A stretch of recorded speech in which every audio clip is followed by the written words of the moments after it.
जय श्री राधे कृष्णा। तो जानते हैं शरद पूर्णिमा का व्रत कब करना है, पूर्णिमा तिथि कब शुरू और समाप्त होगी और इस दिन हम कौन से उपाय और पूजा अर्चना करें जिससे माता लक्ष्मी की कृपा हमें प्राप्त हो सके, कौन से मंत्रों के जप करें, कैसे चंद्रमा को अर्घ दें, बहुत सारी बातें हम इस वीडियो में जानेंगे। वैसे तो हर महीने एक पूर्णिमा और अमावस्या आती है। पूर्णिमा तिथि पर माता लक्ष्मी, भगवान शिव और भगवान विष्णु जी की पूजा की जाती है, लेकिन शरद पूर्णिमा को कोजागर पूर्णिमा के नाम से भी जाना जाता है।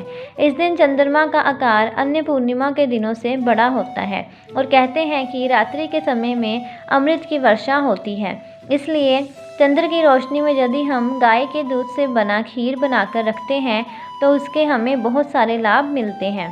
पहले माता लक्ष्मी की पूजा करके फिर उस प्रसाद को चंद्र की रोशनी में रखा जाता है। पूर्णिमा तिथि 16 अक्टूबर रात्रि 8:40 से शुरू होगी और 17 अक्टूबर शाम 4:55 पर समाप्त होगी। इसके बाद प्रतिपदा तिथि लग जाएगी और प्रतिपदा तिथि पर कार्तिक मास की शुरुआत होती है। पूरे कार्तिक मास में स्नान, दीपदान, पूजा अर्चना की जाती है और भगवान विष्णु और माता लक्ष्मी की पूजा की जाती है ताकि उनकी कृपा हमें प्राप्त हो सके। तो चंद्र उदय कब होगा ये जानते हैं। 16 अक्टूबर को शाम 5:08 पर चंद्र उदय होगा। पूजा कैसे शुरू करनी है चलिए जानते हैं। इसमें आपको माता लक्ष्मी और भगवान विष्णु की प्रतिमा लेकर पूजा शुरू करनी है। पूजा का शुभ समय 16 अक्टूबर को रात्रि 11:42 से 12:32 तक है।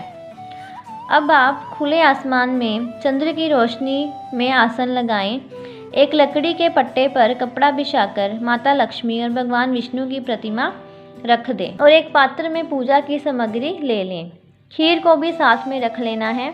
पहले माता लक्ष्मी को आसन देंगे, फिर कुछ मौली के धागे वस्त्र के रूप में देंगे, फिर पुष्प, चंदन और हल्दी कुमकुम का तिलक करेंगे। मिश्री और खीर का भोग लगाएंगे।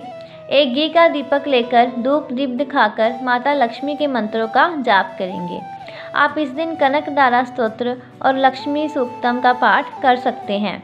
चंद्रमा महालक्ष्मी के सगे भाई हैं, तो यदि आप महालक्ष्मी की कृपा प्राप्त करना चाहते हैं तो इस दिन आपको पूजा जरूर करनी चाहिए और चंद्रमा जी की पूजा भी करनी चाहिए।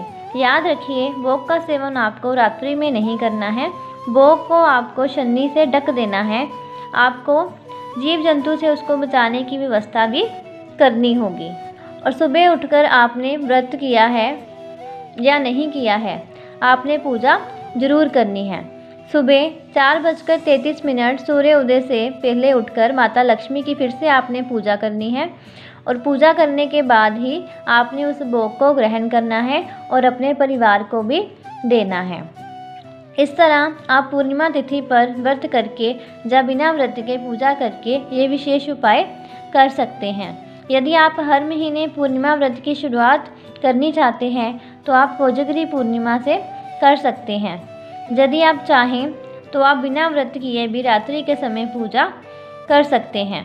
तो इस दिन आपको ध्यान रखना है कि आपको घर में प्याज और लहसुन का प्रयोग नहीं करना है, क्योंकि इस दिन प्याज और लहसुन का प्रयोग करना वर्जित माना जाता है। तो आपको भगवान विष्णु और माता लक्ष्मी और चंद्रमा जी की पूजा करनी है ताकि आप उनकी कृपा प्राप्त कर सकें।